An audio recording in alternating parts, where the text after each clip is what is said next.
Oke,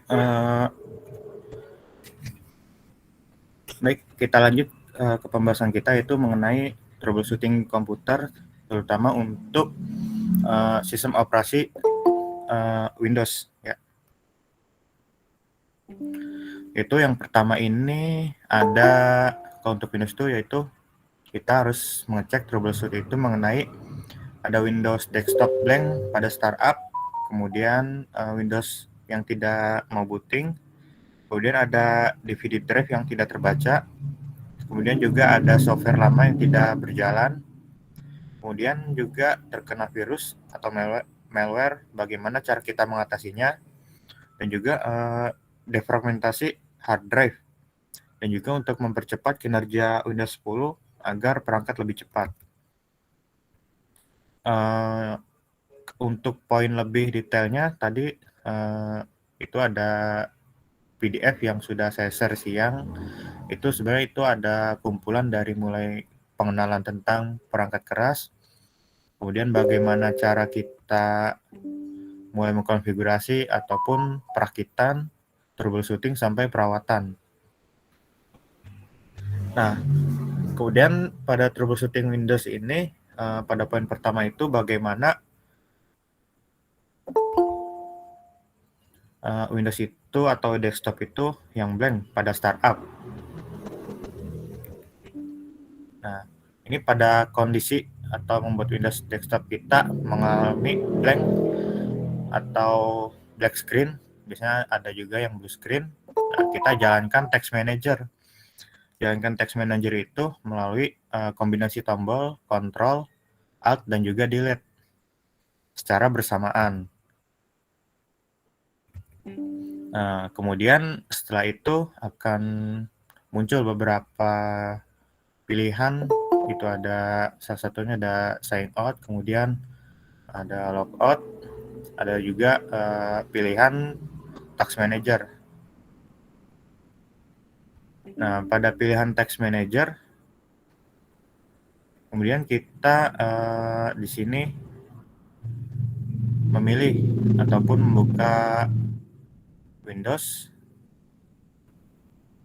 ataupun jika sebenarnya untuk fungsi task manager ini banyak fungsinya, seperti misalnya aplikasi yang kita gunakan itu ada yang tidak berfungsi ataupun sering dengan dengan label not responding, jadi kaku, nge-freeze, nggak bisa diapa-apain ya. Nah, di sini menggunakan text manager kita setelah itu contohnya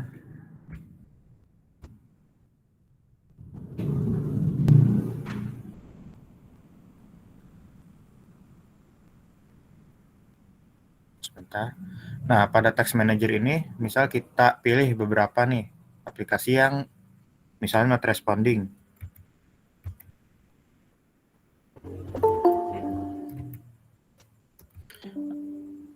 Aplikasi yang not responding. Nah, contohnya saya pilih TeamViewer. Nah, misal TeamViewer ini not responding, kemudian kita untuk close atau menutupnya secara paksa, kita pilih aplikasinya, kemudian kita end text. Nah, dia akan secara otomatis akan keluar secara paksa jika mengalami not responding ataupun aplikasi yang kita gunakan tidak bisa di apa-apain atau nge-freeze, nggak bisa gerak.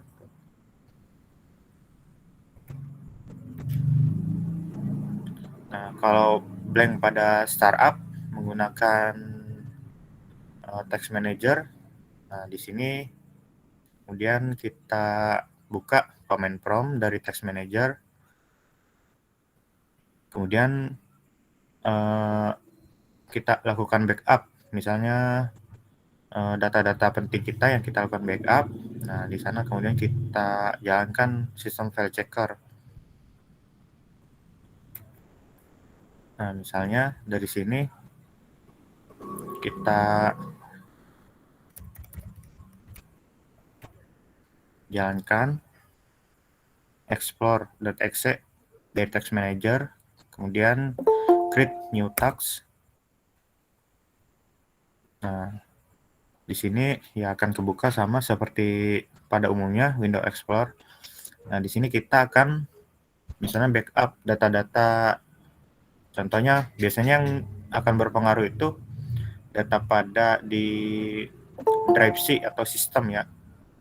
Nah, di sistem ini biasanya kebanyakan tuh ada data dokumen, download, musik, pictures, dan juga ada video. Nah, di sini biasanya kalau ada kerusakan ataupun apapun, di sini pasti akan hilang. Atau contohnya ketika kita akan install ulang, tuh lebih baiknya untuk menyimpan data di selain dari disk sistem tuh. Misalnya di disk yang satu lagi itu akan lebih aman untuk mencegah dari kehilangan data.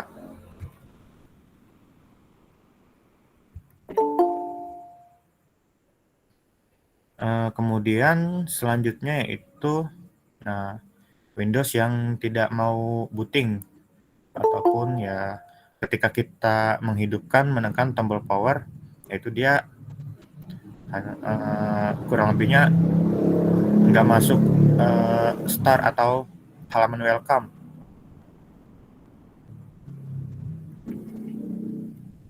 Nah, di sini caranya kita dapat melakukan misalnya untuk mendiagnosanya, kita masuk ke save mode yang disediakan oleh Windows.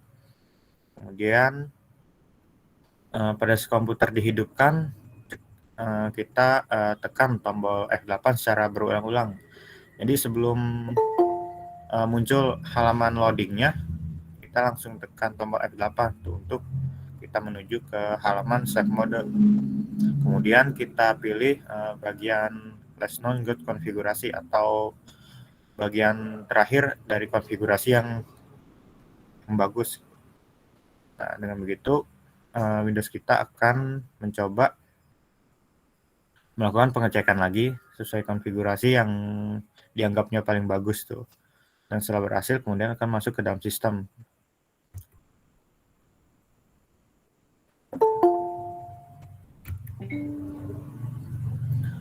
Kemudian yang ketiga ini ada DVD drive yang tidak terbaca. Nah, misalnya kita mengalami CD atau DVD ROM yang tidak terbaca pada komputer kita. Nah, itu salah satunya bisa dari beberapa file yang berpengaruh. Bisa dari ada file register, kemudian bisa aja dari hardware-nya juga atau perangkatnya. Nah, di sini salah satu cara untuk mengatasinya yaitu kita masuk ke start menu, kemudian ketik regedit. Nah, seperti ini. Regedit yaitu registry editor.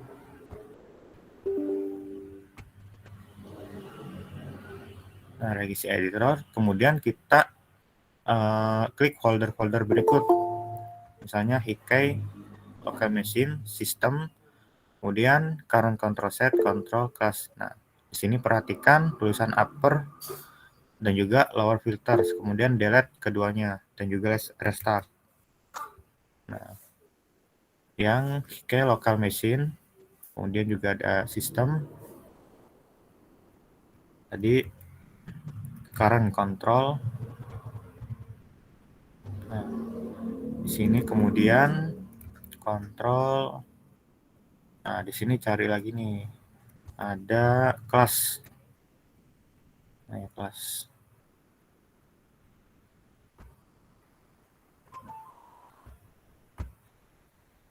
Nah, biasanya di sini banyak-banyak file. Memang agak lebih rumit untuk memperbaikinya karena kita juga harus secara pelan-pelan dan hati-hati.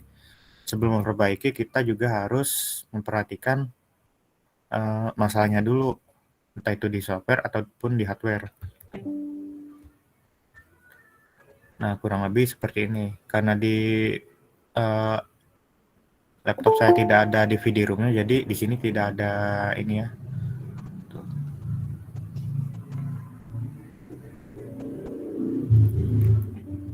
Kemudian lanjut ke poin keempat, yaitu software yang lama yang tidak berjalan ataupun software yang sudah lawas itu tidak didukung ataupun tidak disupport oleh OS-OS yang terbaru. Misalnya yang berjalan normal ataupun baik di Windows 7. Kemudian ketika kita menggunakan ataupun pindah ke Windows 10, nah di sana tidak berjalan dengan maksimal ataupun mengalami crash, dan juga misalnya macet-macet.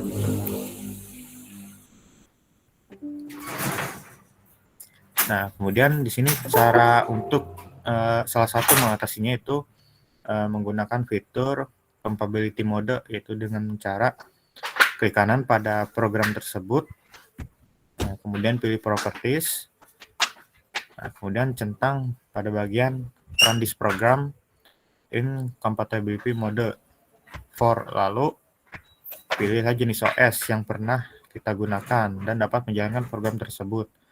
Nah, seperti ini misalnya contohnya Windows XP, kemudian pilih Windows XP, kalaupun Windows 7, Windows 7.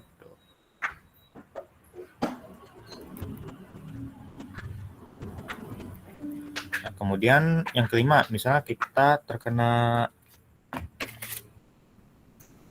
virus ataupun malware, pastikan komputer kita punya sistem keamanan yang baik dari bahaya virus dan juga malware.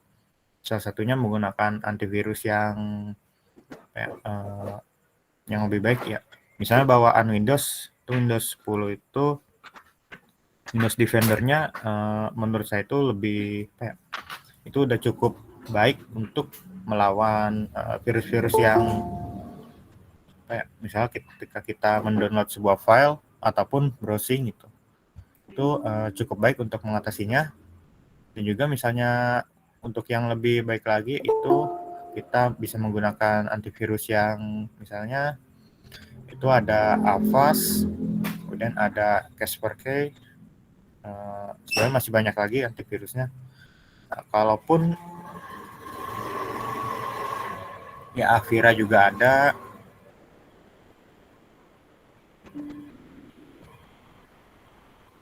Nah, di sini solusinya itu kita harus bagaimana caranya scan komputer kita itu dengan menggunakan antivirus dan juga ataupun malware yang sudah kita install pada komputer kita.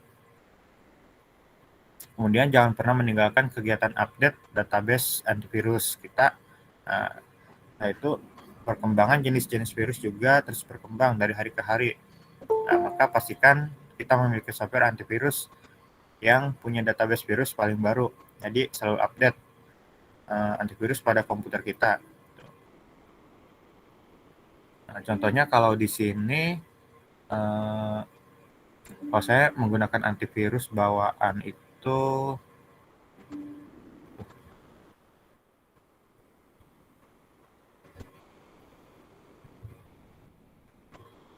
Windows Defender.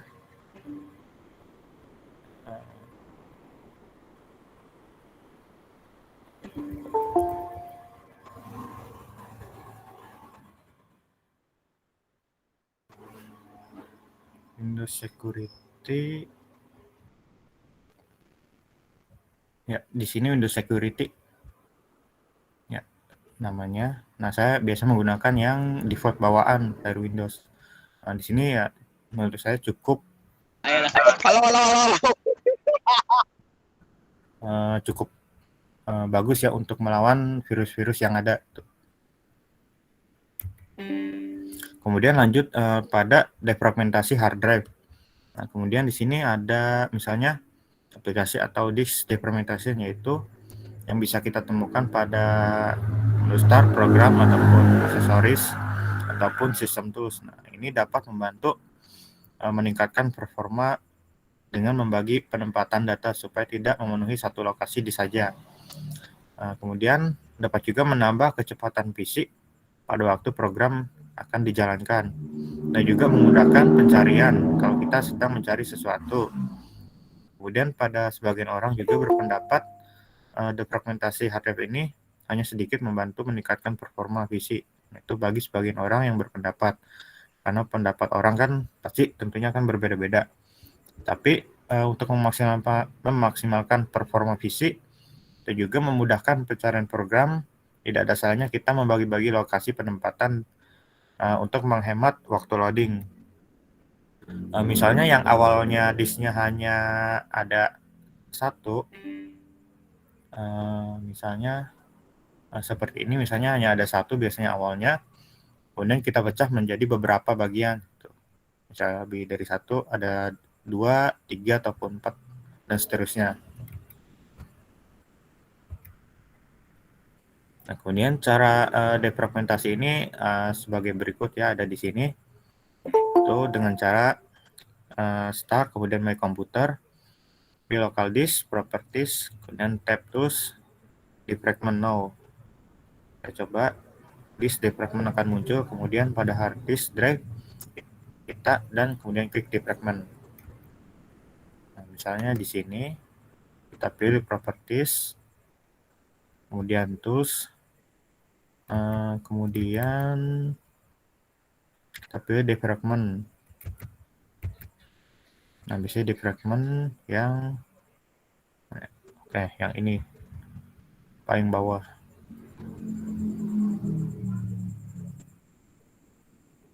Ya, memang kalau defragment hard drive ini memang jarang digunakan ya.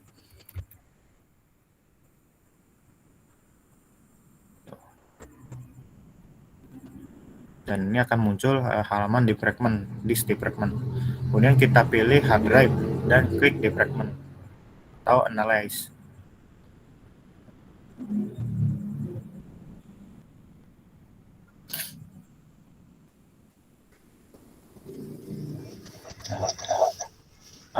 Sampai sini ada yang ingin tanyakan? Atau kita lanjut?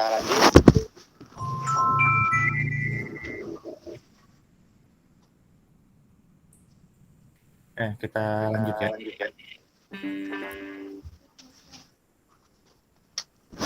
Ini ada yang terlewat.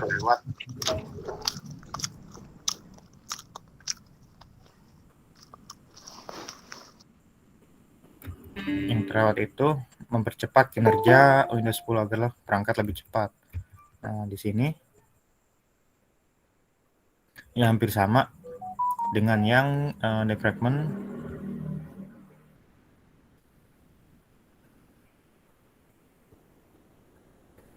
Nah, biasanya untuk mempercepat kinerja ataupun Windows kita, nah di situ saya menambahkan virtual memory. Nah, di sana virtual memory. Nah, nanti di sini juga ada yang virtual memory itu. Misalnya memori utama kita atau RAM kita itu 8, kemudian ada virtual memory tambahan 4 GB, nah itu jadi 12. Nah, itu tambahan untuk antisipasi. Kemudian troubleshooting hard disk. Nah, biasanya ini masalah yang sering terjadi pada hard disk. Kemudian yang ketiga itu ada troubleshooting monitor. Contohnya ini tampil monitor yang terbalik, kemudian monitor yang tiba-tiba rusak tampilannya, adapun ukuran tampil monitor yang tidak sesuai keinginan kita, dan juga monitor seperti yang berkedip saat digunakan.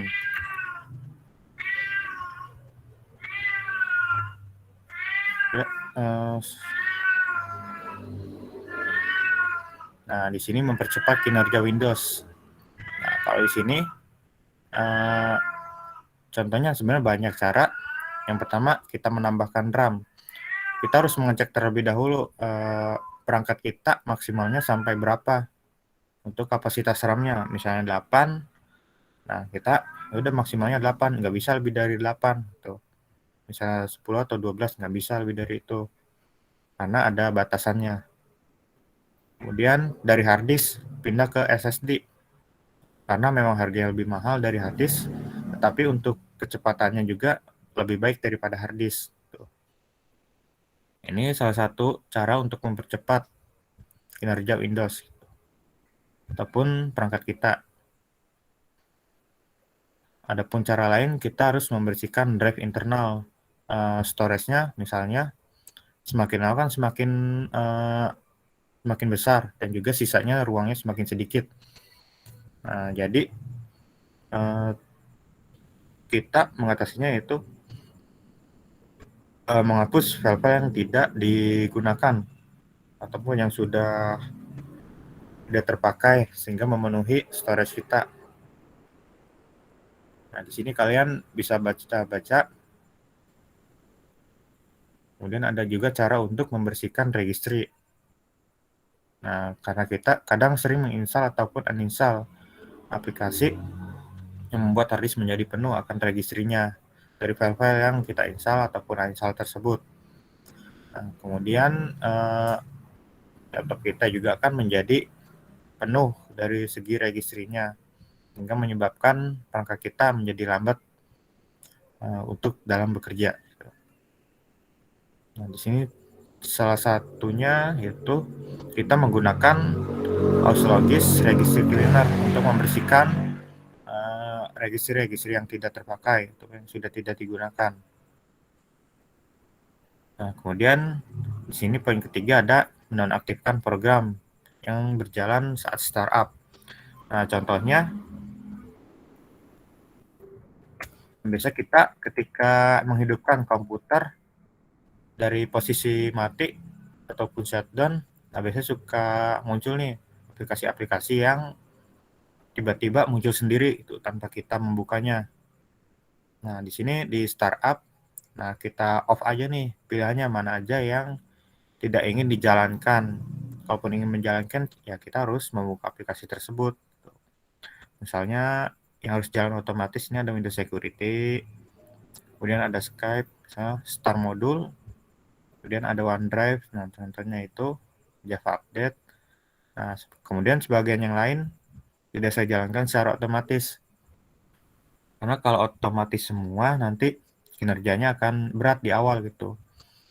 Lebih baik satu per satu.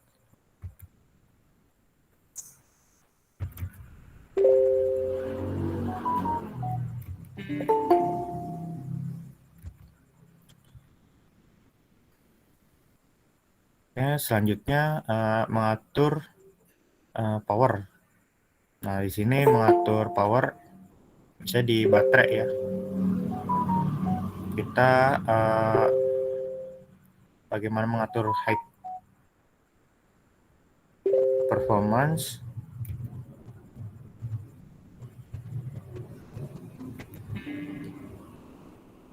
Mengatur high performance misalnya pada baterainya ataupun balance. Walaupun high performance ya pasti kecepatannya akan semakin cepat, tapi secara power dia akan semakin cepat menyusut ataupun energinya semakin cepat habis itu. Kalau balance dia seimbang. Artinya.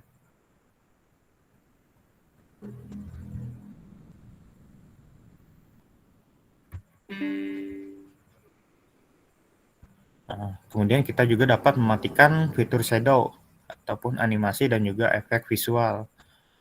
Nah, di sini Windows 10 juga memiliki fitur ini. Nah, kalaupun kita ingin mematikan fitur tersebut dengan cara sistem size dm.cpl di kotak pencarian. Size dm.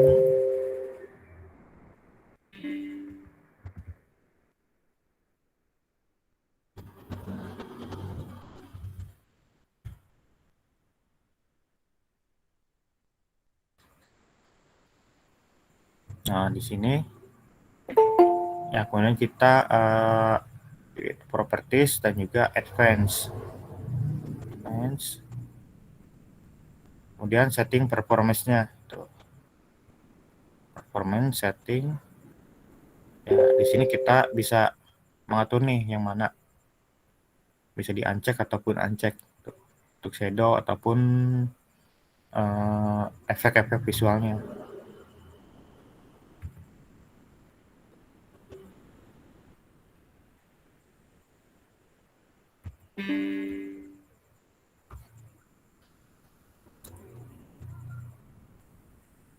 Nah, kemudian mengatasi hard disk.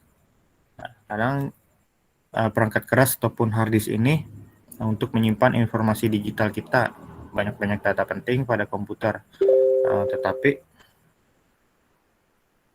misalnya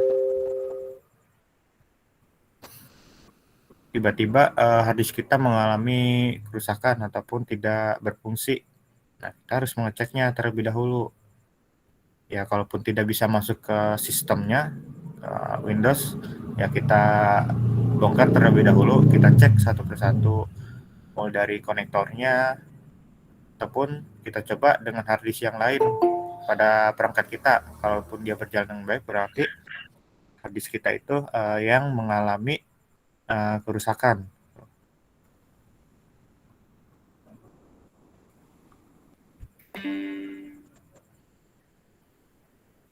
Contohnya ini kalaupun, ini bagian pada harddisk. Kalau SSD dia sudah berupa kepingan, modelnya sama seperti RAM. Kalaupun harddisk dia mudah rentan terbentur. Misalnya jika terbentur sangat keras ataupun terjatuh, dia akan mudah misal rusak ataupun fungsinya jadi tidak maksimal pada suatu waktu. Nah, yang bulat ini dia berupa cakram. Nah, makanya kadang suka mengalami getaran ataupun perputaran. Kalau misalnya ada kita menjalankan sebuah program yang lumayan berat.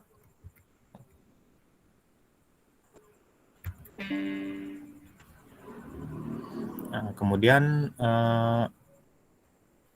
di sini ada platter. Nah, platter ini terbuat dari bahan kertas yang seperti aluminium ataupun seperti aluminium foil ya, ataupun kaca ataupun keramik yang disemuti dengan bahan magnetis yang berfungsi untuk menyimpan data di komputer kita.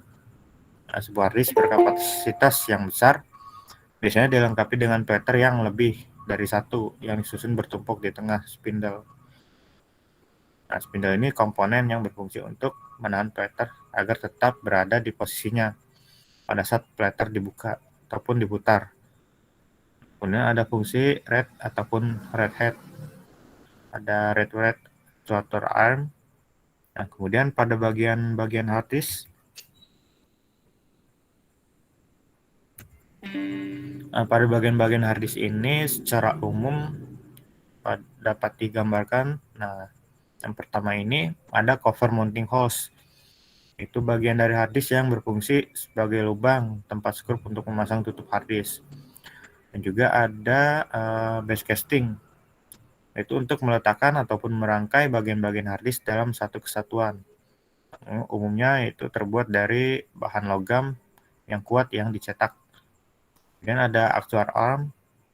Nah, pada bagian hard disk ini yang berfungsi sebagai lengan mekanik yang menggerakkan head untuk membaca ataupun menulis data pada piringan magnetik. Bahan yang biasa dipakai itu adalah lempengan logam yang kuat tapi sangat ringan sehingga mudah untuk digerakkan. Nah, di sini ada aktuar aksis itu yang berfungsi sebagai poros pergerakan dengan mekanik. Kemudian yang kelima ini ada aktuator, yaitu berupa blok logam yang bersifat magnetik yang di dalamnya terdapat motor penggerak dengan mekanik. Nah, selanjutnya itu ada spindle yang berfungsi sebagai mesin pemutar piringan saat hard disk beroperasi. Apabila tutup spindle dibuka, akan tampak kumparan di dalamnya berupa beberapa lilitan kabel yang melingkar sehingga memberikan sifat magnetik. Ada slider ataupun head. Nah, di sini berfungsi untuk membaca dan juga menulis data pada piringan magnetik. Bagian-bagian hard disk sini ada contohnya, ada slider, SCSI yaitu interface connector. Kemudian ada jumper pins, jumper, power connector, tap seal, ribbon cable. Nah, nanti di sini kalian bisa baca. Ada platter juga lagi. Kemudian case mounting holes, circuit board. Nah, kemudian yaitu poin utamanya itu masalah yang sering terjadi pada hard disk. Nah, banyak file korup yang tidak dapat dibaca. Nah, kalau file korup itu ada file system, maka bisa jadi Windows ataupun sistem operasi kita itu akan gagal booting. Tidak gagal booting itu artinya tidak sampai ke halaman welcome. Biasanya setelah booting, loading, welcome, kemudian tampil startup startup Windows dan muncul desktop. Kalau file yang korup itu ada file data berupa file Office, foto, musik, video, ataupun yang lainnya. Nah, file tersebut tidak akan bisa dibuka. Dan yang muncul adalah pesan bahwa file tersebut korup. Biasanya file korup itu tidak bisa dibuka dan juga kan biasanya ikonnya berubah menjadi putih. Nah, di sini tetapi Windows-nya bisa loading. Gitu. Bisa masuk ke halaman utama.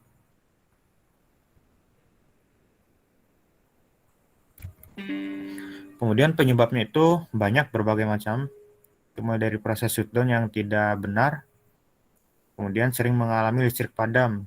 Nah, itu biasanya IC-nya itu ataupun dari sisi jalur dayanya dari baterai itu mengalami kaget.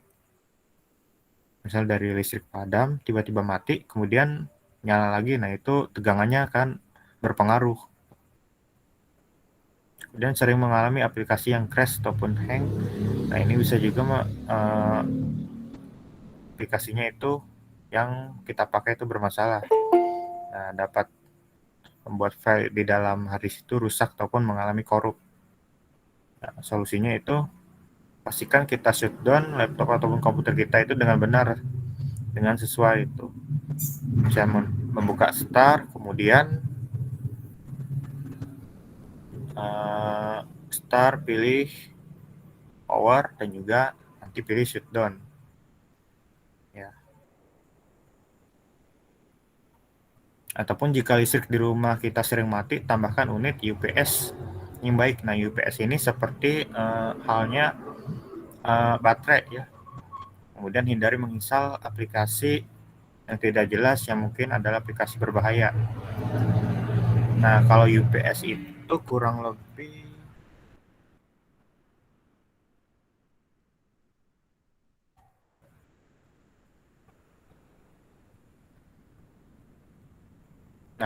seperti ini.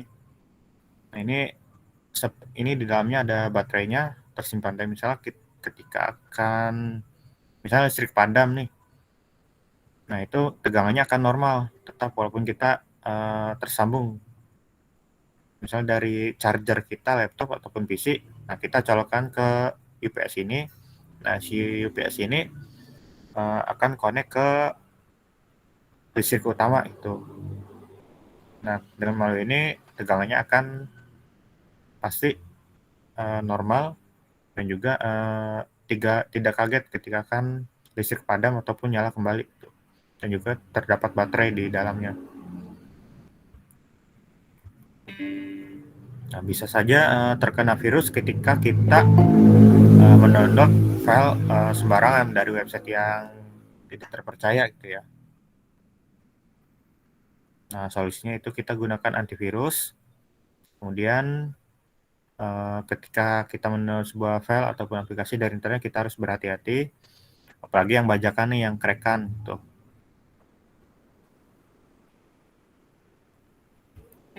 Kemudian laptop yang sering hang dan juga crash. Nah, di sini bisa jadi kita akan bersiap akan kemungkinan yaitu munculnya bad sector di hard disk. Bad sector ini kurang lebihnya sama seperti hard disk yang akan rusak. Mulai dari setting sistem yang tidak benar, aplikasi yang bermasalah, ataupun perangkat yang tidak kompatibel. Nah, di sini hard disk sudah mulai berbunyi agak keras ketika proses membaca dan menulis data. Itu perputarannya akan semakin kencang, tetapi prosesnya lambat. Yang salah satunya kita membackup terlebih dahulu data-data penting kita, kemudian kita pindahkan ke disk yang baru. Nah, biasanya di sini ya masa pakainya 3-4 tahun, mungkin bisa lebih 5-8 tahun. Kalaupun kita menggunakannya dengan benar. Nah, di sini kemudian ada hard disk yang tidak terdeteksi oleh BIOS. Nah, di sini penyebabnya utama itu ada daya listrik dari unit ataupun power supply yang kurang bagus. Nah, kemudian ada power supply yang bermasalah ataupun dari listriknya, supply daya kepada motherboard, kemudian ke yang lain, prosesor, dan juga ke hard disk yang lain. Nah, bisa juga kabelnya ataupun soket-soketnya. Daya yang kurang dapat membuat hard disk tidak dapat berputar sebagaimana mestinya, jadi tidak maksimal. Nah, solusinya itu yang pertama, kita memastikan hard disk mendapatkan pasokan daya yang cukup, dan juga kabel yang baik, dan juga konektor yang bersih serta berfungsi. Nah, kadang juga ada hard disk yang cacat produk ataupun ya yang gagal tidak 100% baik itu dalam produksinya. Nah, biasanya kalau kita membeli perangkat keras itu ya tidak bisa melakukan testing, misal di toko penjualnya gitu. Ya, kita harus membelinya terlebih dahulu. Ya, kalaupun tidak berjalan sesuai dengan kita ataupun tidak maksimal ataupun mengalami kerusakan, ya di sana ya karena masih ada garansi kita langsung klaim saja gitu, bisa itu. Ya memang biasanya alat elektronik itu tidak, terutama komputer, tidak bisa dites sebelum kita membelinya. Nah, bisa saja dari panas dan juga debu, nah, ataupun dari kipasnya mengalami banyak debu karena jarang dibersihkan tuh, sehingga menjadi panas dan juga keluar masuk udaranya itu menjadi tidak lancar gitu, keluar masuk udaranya. Nah, di sini kita harus memastikan kipas pendingin ini berfungsi.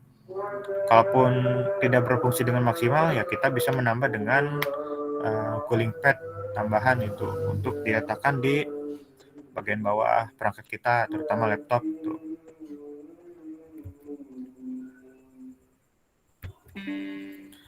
Kemudian di sini ada definisi dari SSD itu solid state drive.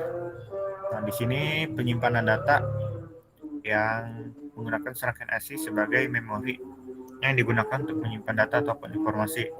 Nah, SSD ini yaitu media penyimpanan terbaru daripada hard disk.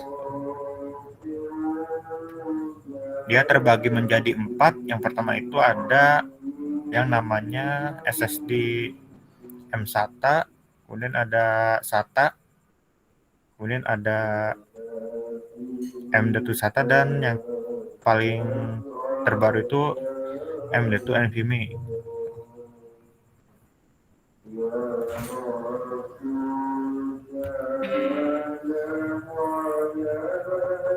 Nah, ini contohnya itu SSD SATA ya.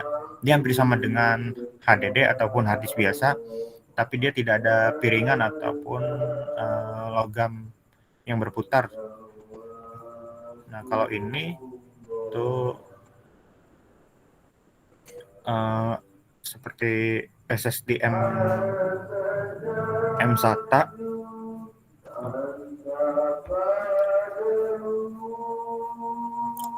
Di sini ada flash disk.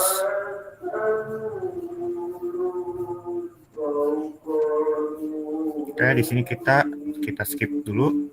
Kita masih lanjut ke pembahasan yang terakhir. Nah, di sini ada bagaimana troubleshooting komputer.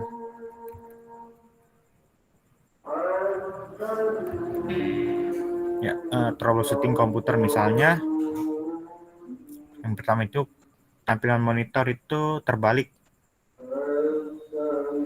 Nah, di sini kita masuk ke control panel, kemudian ke preference, display, screen resolusi, kemudian muncul kotak dialog seperti screen resolusi.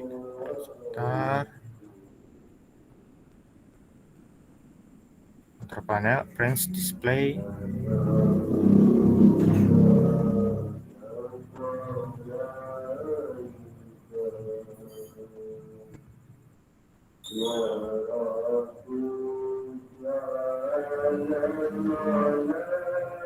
Nah, di sini pada display orientasi.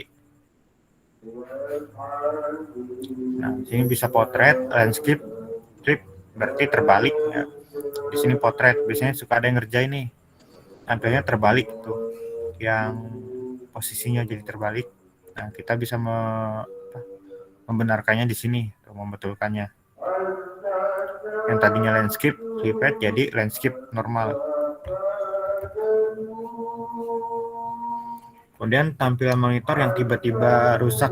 Nah, di sini kita dapat mengeceknya, misalnya cek kabelnya, kemudian port yang ada pada motherboard, apakah ada kerusakan atau tidak. Kemudian buka casing CPU, bersihkan VGA jika melakukan koneksi output gambarnya itu dari VGA card ke monitor. Kalaupun tidak ada VGA card, berarti dari motherboard ke monitor. Nah, misalnya kita bersihkan, misal kalau ada debu-debu. Yang kedua, jika tidak berhasil, apakah VGA card atau motherboardnya yang bermasalah. Bisa salah satunya, ataupun bisa keduanya. Kemudian ukuran tampilan monitor yang tidak sesuai. Nah, misalnya lebih besar ataupun lebih kecil. Nah, di sini pada screen resolusinya. Misalnya yang tadinya 1280 pixel dikali 1024. Nah, dia akan seperti ini tampilannya, tidak sesuai keinginan kita. Ya, terlalu kecil dan juga tidak nyaman gitu.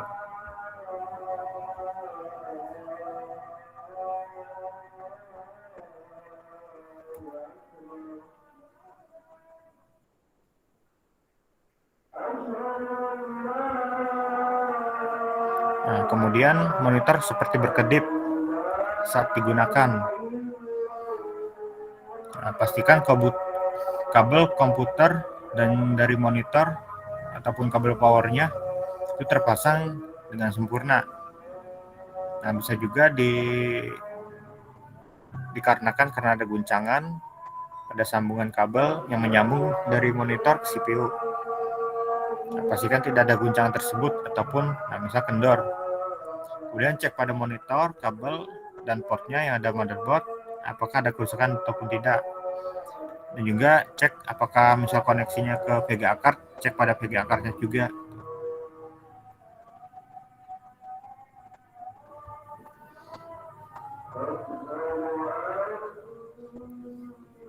Nah, kemudian troubleshooting komputer, troubleshooting printer, ya. Troubleshooting printer.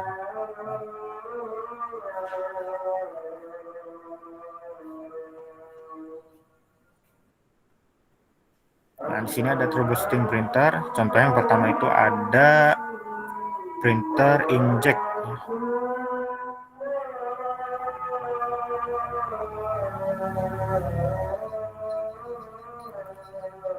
Kayak biasanya pada printer mengalami banyak masalah nih.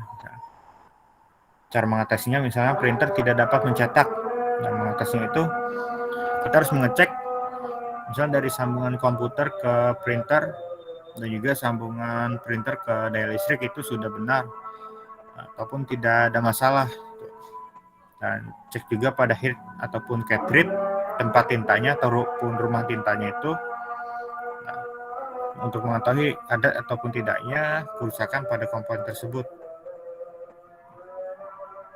Nah, misal kemudian ada cartridge yang tidak bermasalah ataupun yang tidak terdeteksi. Caranya kita hidup ke komputer di depan printer, nyalakan lampu resom yang berkedip terus berwarna jingga. Kemudian kita tekan, tahan selama 5 detik sampai tombol tersebut berubah warna ataupun tidak berwarna jingga lagi. Nah, biasanya lampu berkedip yang kedipnya 7 kali hijau ataupun kedip 7 kali orange itu yang bergantian. Nah, biasanya pada was inkpadnya full ataupun kelebihan nih ataupun kosong misalnya. Printer tersebut memerlukan reset menggunakan software Generator Resetter ataupun IP Tool. misalnya kedipnya 3 kali, ataupun kedip 1 kali hijau. Nah, bisa terjadi masalah di dalam mekanik ataupun alat-alat dari printernya, dalamnya, perangkatnya.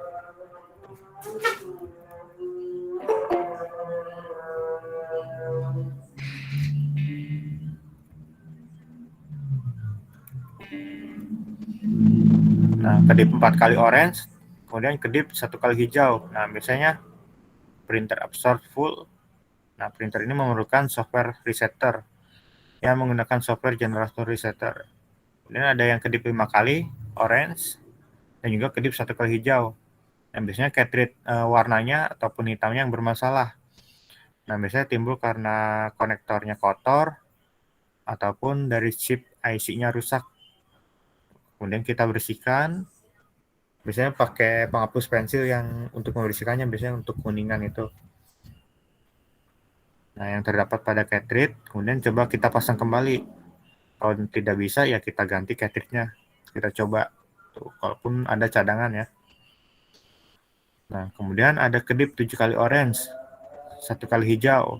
Nah, ini mengindikasikan cartridge yang warna rusak. Solusinya kita ganti cartridge ataupun rumah tintanya. Nah, kerusakan cartridge ini bisa disebabkan oleh misalnya chip IC-nya rusak ataupun kotor pada konektornya ataupun penyebab lain. Ya, langkah pertama kita coba bersihkan konektornya sebelum penggantian cartridge karena harganya yang lumayan. Untuk satu cartridge itu warna ataupun yang hitam itu sekitar paling murah itu 200-an. Itu biasanya yang original. Kalaupun ada yang isi ulang, nah itu biasanya dari itu cartridge-nya sudah bekas ya, itu biasanya harganya bisa di bawah 100 ataupun 100. Nah, kemudian kedip 8 kali orange, 1 kali hijau. Nah, di sini yang mengindikatorkan bahwa tanknya full ataupun tempat penyimpanan tintanya full. Nah, di sini perlu di-reset menggunakan generator resetter. Nah, kemudian yang terakhir ini ada misalnya kedip 14 kali ataupun 15 kali orange. Nah, di sini 1 kali hijau. Nah, adapun kemungkinan cartridge hitamnya harus diganti.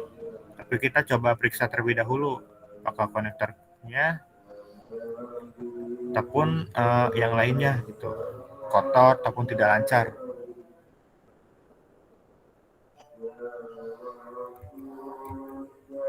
Kemudian ada troubleshooting pada CPU. Di sini tools yang digunakan untuk troubleshooting diantaranya ada Flash Diagnose, PC Cleaner, dan juga Advanced System Care.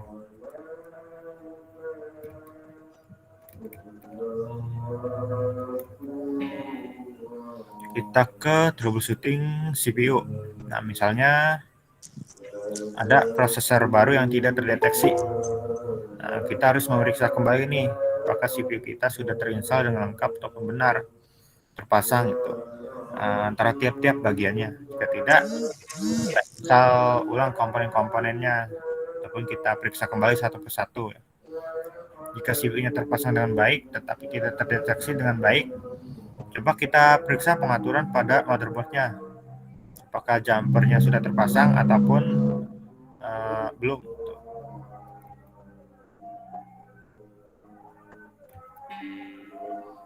Kemudian yang kedua, ini ada overheat-nya pada komponen CPU.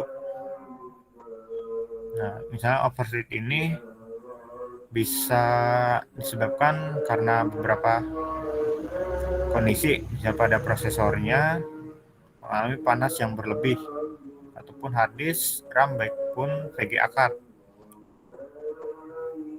Cara mengatasinya kita gunakan extra fan ataupun kipas tambahan, biasanya diletakkan pada bagian bawah komputer ataupun laptop kita.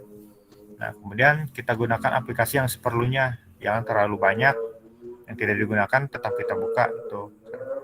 Jadi jangan terlalu banyak juga, kita seperlunya saja. Kemudian sesuaikan aplikasi yang kita jalankan dengan spesifikasi komputer kita. Jadi tidak melebihi, misalnya yang kompatibel dengan Windows apa ya? Misal kita menggunakan Windows 10, tapi kita menggunakan aplikasi yang belum support di Windows 10. Nah, itu bisa menyulitkan kita itu dari softwarenya ataupun hardwarenya itu nanti akan bermasalah, bisa tidak berjalan dengan baik.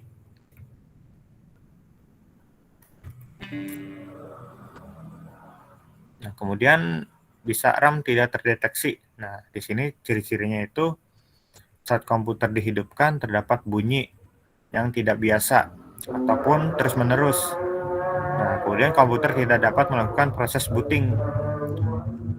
Nah, kemudian layar juga tidak menunjukkan proses awal. Nah, proses awal ini yaitu biasanya loading seperti logo Windows-nya ataupun produk dari perangkat kita. Nah, untuk mengatasinya kita buka penutupnya, kemudian lepaskan RAM, bersihkan bagian bawah yang berwarna kuning. Nah, ini yang soket-soketnya ataupun konektornya kita bersihkan dengan menggunakan kain tisu ataupun penghapus pensil. Kita gosok pelan-pelan, kemudian setelah bersih kita coba tempelkan kembali ataupun pasang kembali RAM-nya. Nah, jika sudah benar, misalnya perlu dibersihkan saja, dia akan normal kembali. Nah, kalau masih terjadi, kita coba ganti soket RAM semula ke soket yang lain. Nah, kemudian ada CD drive yang tidak terbaca. Nah, di sini bisa saja karena ada masalah pada perangkat CD-nya atau CD-ROM-nya ataupun kabelnya yang tidak terpasang dengan benar ataupun tidak kencang ya. Nah, di sini troubleshooting hard disk tadi seperti yang sudah dijelaskan. Nah, misalnya ada yang pertama nih, kita harus memastikan hard disk itu sudah mendapatkan satu daya ataupun dari power supply ataupun dari CPU dengan maksimal ataupun yang sesuai dengan standarnya. Nah, misal kita lupa memasang kabelnya, kemudian kita kita harus memasangnya kembali karena kita ini pada bagian pengecekan. Kemudian pastikan setting jumper untuk yang membuat hard disk ini menjadi master ataupun slave sudah tepat untuk menjadi hard disk utama ataupun hard disk cadangan. Nah, jika kita ingin memasang konfigurasi kabel select, perhatikan pasangan kabel ADA pada hard disk. Nah, beberapa kabel tersebut yang terbaru sudah memberikan tanda khusus untuk membantu menentukan konektor mana yang akan dianggap sebagai master dan juga konektor mana yang dianggap sebagai slave. Nah, kemudian di sini ada poin misalnya hard disk terdeteksi tapi tidak dapat dioperasikan. Nah, kadang biasanya sama seperti flash disk ya, ketika kita colokkan terbaca tetapi tidak bisa untuk memindahkan ataupun menambahkan sebuah file gitu. Di sini banyak kemungkinannya nih. Bisa karena hard disk ataupun partisi disknya itu sudah rusak ataupun konektornya yang bermasalah. Nah, maka perlu kita cek satu persatu. Nah, di sini ada beberapa langkah-langkahnya.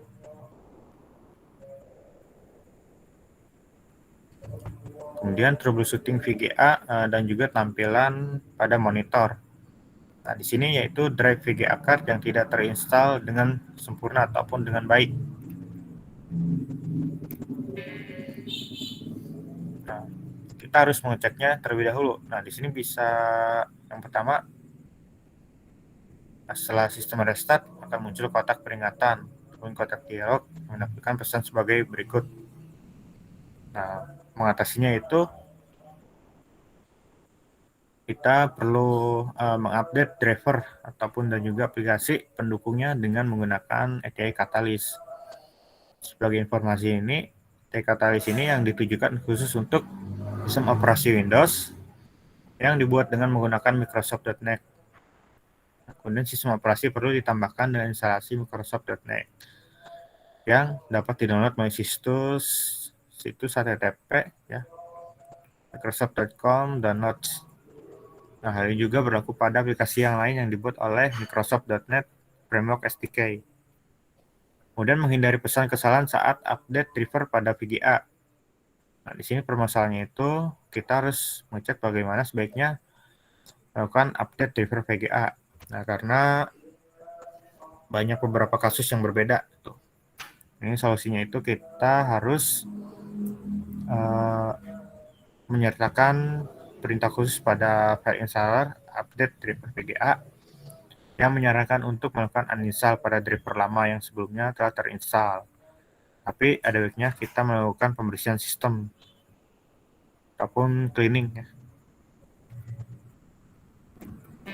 Kemudian permasalahan pada power supply. Nah, di sini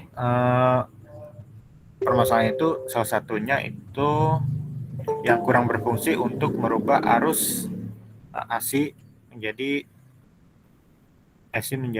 DC ya, yang mensuplai tegangan ke perangkat komputer seperti motherboard, hard disk, CD-ROM, prosesor dan juga lainnya. Nah, permasalahan yang terjadi itu pada power supply diantaranya itu komputer yang tiba-tiba mati ataupun hidup kembali seperti restart pada saat sistem sedang bekerja. Itu biasanya masalah pada dayanya ya, supply dayanya. Hard disk dan juga kipas pendingin yang tidak dapat berputar dengan maksimal ataupun tidak sama sekali. Power on atau sistem startup yang gagal dijalankan, sistem komputer yang sepenuhnya malah menjadi mati.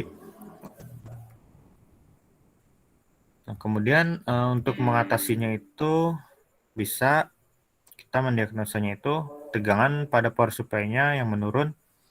Nah, kita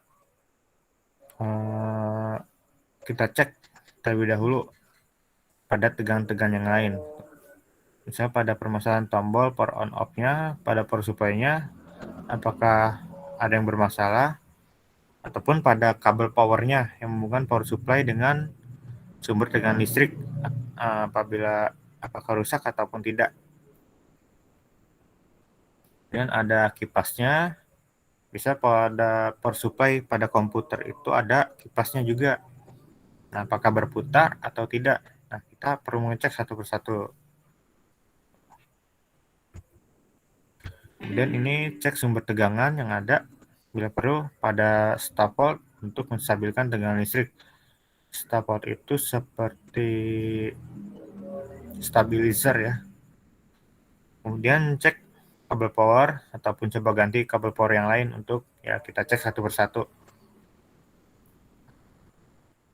Jika kipas pada power supply tidak berputar, kita ganti dengan kipas yang baru. Kemudian cek saklar on off-nya apakah berfungsi dengan baik. Kemudian ganti power supply yang sesuai dengan kebutuhan hardware. Nah, misalnya komputer kita membutuhkan daya maksimal itu 500, tapi power supply kita maksimalnya hanya 400. Nah, itu nanti akan bermasalah, bisa tidak berjalannya sebuah sistem ataupun nanti malah menjadi freeze sistemnya ataupun malah mati tiba-tiba. Lebih baiknya power supply-nya melebihi dari kebutuhan komputer kita untuk dayanya. Nah, kemudian di sini yang terakhir itu tools troubleshooting. Nah, yang pertama itu Fresh Diagnose, yaitu aplikasi untuk memberikan informasi akurat mengenai hardware yang akan kita tangani. Nah, panelnya itu memungkinkan kita untuk melihat edisi Windows yang diinstal ke dalam PC ataupun laptop. Adapun sistem rating, prosesor, RAM, tipe, dan juga nama komputer ataupun domain.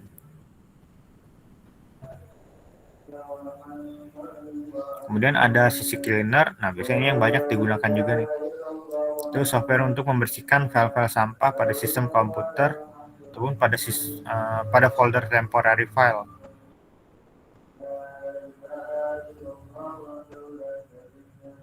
Kemudian yang terakhir ini ada Advanced System Care. Nah, ini sebuah software yang dapat berjalan pada sistem operasi berbasis Windows yang dikembangkan oleh perusahaan Rabbit Software. Ini beberapa tools yang digunakan untuk membersihkan file ataupun menjaga komputer kita agar tetap berjalan dengan baik. Oke, ya sampai sini ada yang ingin ditanyakan? Saya, Pak. Ya. Baik, Pak Hasan, terima kasih sudah memberikan kesempatan saya untuk bertanya. Saya mempunyai 2 pertanyaan, Pak, nggak apa-apa? Ya, silakan. Dari sekelas yang saya pelajari tadi yang mau terangkan itu tentang troubleshooting, yaitu memecahkan suatu masalah di mana ada kondisi tidak normal berarti ya yang terjadi pada suatu perangkat komputer. Pertanyaan saya adalah yang pertama, apakah troubleshooting hardware komputer bisa dilakukan hanya dengan melakukan dengan cara menekan tools ataupun software tertentu tanpa kita harus terjun langsung ke perangkat fisiknya, Pak? Itu yang pertanyaan pertama. Terus yang kedua, apakah virus itu bekerja memungkinkan nggak sampai bisa merusak ke dalam software hardware gitu ataupun perangkat kerasnya? Karena saya pernah mengalami bahwa setelah kena virus semua hardware saya nggak berfungsi. Contohnya mouse saya nggak berfungsi dan hardware yang lainnya nggak berfungsi. Pertanyaannya yaitu apakah memungkinkan bahwa virus itu bisa merusak hardware secara fisik atau seperti apa? Seperti itu mungkin pertanyaan saya. Terima kasih. Ya, oke, baik. Saya jawab yang pertanyaan pertama terlebih dahulu ya. Untuk yang pertama itu kita mengecek melalui tools dulu. Misalnya contohnya ini ya. Yang pertama itu misalnya wifi kita nih tidak bisa connect nih ataupun mati. Nah, pada laptop. Nah, kita mau cek terlebih dahulu dengan troubleshooting standar dari Windows ya. Troubleshoot jaringan. Nah, di situ biasanya ditemukan masalah nih. Masalahnya kemudian kita fix, kemudian kita coba lagi hidupkan, matikan komputer, tapi masih bermasalah. Wifi-nya tidak bisa connect ataupun malah mati. Dia tidak dapat membaca hotspot yang ada ya. Nah, saya pernah mencoba belum lama ini. Kemudian dengan menggunakan tools ini tidak bisa. Kemudian saya bongkar, saya coba ganti modul wifi-nya. Oh ya, sebelum ganti modul wifi-nya saya coba uninstall driver wifi-nya, kemudian saya install lagi. Nah, sebelum install lagi itu saya restart dulu, install. Nah, sempat berjalan. Tetapi setelah saya shutdown dan hidupkan lagi itu, dia wifi-nya malah nggak jalan lagi tuh, malah mati. Nah, akhirnya yang langkah ketiga itu saya bongkar, kemudian saya ganti modulnya karena kebetulan punya teman, kemudian laptopnya lumayan jadul ya, itu kisaran tahun 2013-2014 ya. Saya ganti modulnya dengan yang punya saya coba, nah, akhirnya berjalan normal. Nah, berarti masalahnya pada hardware-nya ataupun modul wifi-nya. Nah, itu kita harus mengecek satu persatu terlebih dahulu, mulai dari menggunakan tools, software-nya ataupun troubleshooting bawaan dari Windows-nya itu. Kalau itu masih belum berhasil, bisa dari drivernya, kemudian masih belum berhasil juga, kita cek lagi. Kita coba ganti dengan driver ataupun hardware yang lain yang cocok tuh. Jadi secara urut, misal dari software bawaan ataupun tools, nah kita coba kemudian cek drivernya, kalau masih bermasalah baru ke hardware-nya gitu. Dan itu semua hardware ada troubleshooting-nya nggak, Pak? Semua hardware ada, harusnya ada ya. Kalaupun mesinnya nggak ketemu, biasanya langsung diganti. Tuh. Nah, Baik, kalau Pak. saya pernah mengalami itu layar laptop tiba-tiba berkedip. Nah, itu sudah lama, berjalan 2 bulan. Itu laptop udah lama. Kemudian saya coba cari-cari permasalahan gimana. Saya coba troubleshooting secara manual menggunakan sistemnya. itu masih bermasalah, belum baik. Akhirnya saya ganti ini, apa ya namanya, yang dari motherboard ke monitor penghubungnya kayak kabel gitu, apa ya namanya, saya lupa. Nah saya ganti tuh, itu saya bongkar monitor, layarnya, akhirnya bisa normal lagi. Namanya apa ya, saya lupa. Intinya penghubung dari motherboard ke layar LCD-nya tuh. Oh ya, kabel fleksibel tuh. Tadi pertanyaan kedua tentang virus ya. Nah, virus juga dapat merusak hardware. Biasanya yang paling merusak hardware itu virus tuh, yang sering saya alami itu pada flash disk dan juga hard disk tuh ya. Biasanya yang sering saya alami kalau virusnya emang lumayan ganas juga. Biasanya dari kita browsing-browsing pada situs yang tidak normal ya. Tuh. Misal kita download, kemudian mengklik, muncul situs yang tidak normal. Nah, biasanya dari situ juga akan muncul virus-virus. Dari browsing, dari file download, ataupun dari orang lain.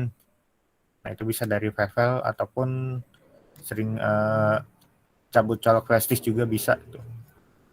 Virus juga dapat merusak hardware, tapi memang jarang. Tapi yang paling kelihatan itu biasanya flash disk sih. Itu.